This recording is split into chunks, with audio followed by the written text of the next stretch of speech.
દિવાળી પર્વના મિની વેકેશનને લઈ જૂનાગઢના સક્કરબાગ ઝૂ ખાતે પ્રવાસીઓ ઉમટ્યા। 4 દિવસમાં 35,000થી વધુ પ્રવાસીઓએ અહીં મુલાકાત લીધી। સક્કરબાગ ઝૂમાં અનેક પ્રાણીઓ આકર્ષણનું કેન્દ્ર બન્યા છે।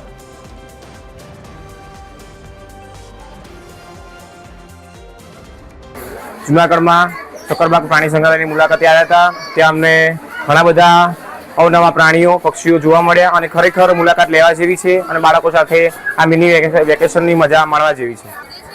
જૂનાગઢમાં અમે સ્વામિનારાયણ મંદિર જોયું, ત્યાંથી અમે અહીંયા પ્રાણી સંગ્રહાલય આવ્યા। અહીંનું વાતાવરણ બહુ સરસ છે। બહાર બીજે અમુક જગ્યાએ ફરવા જવું એના કરતાં જૂનાગઢમાં આવીએ તો આ કુદરતના ખોળે જે આનંદ આવે છે બહુ સરસ મજા આવે છે। તો દિવાળીની રજામાં સક્કરબાગ ઝૂ ખાતે જૂનાગઢ સહિત રાજ્યભરના જિલ્લામાંથી લોકો પ્રાણી સંગ્રહાલય નિહાળવા માટે આવે છે। 4 દિવસમાં સક્કરબાગ પ્રાણી સંગ્રહાલયને ₹15,48,000ની આવક થઈ છે।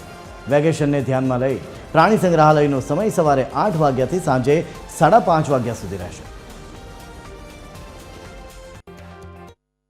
થઈ ગયેલી છે 20 તારીખથી 23 તારીખ સુધીની અમારે 15,48,075 રૂપિયા થઈ ગયેલી છે અને વિઝિટરમાં અમારે થઈ છે 35,000 જેટલા વિઝિટર આવી ચૂક્યા છે અને હાલ અત્યારે અમારે વિઝિટર સવારથી અત્યાર સુધીમાં અમારે વિઝિટર માનો ને તો 5,000 થી વધારે પણ આવી ચૂક્યા છે અને અત્યાર સુધી અમારે સવારથી અત્યાર સુધીની પણ અમારે 2,30,000 જેટલી ઇન્કમ થઈ ગઈ છે।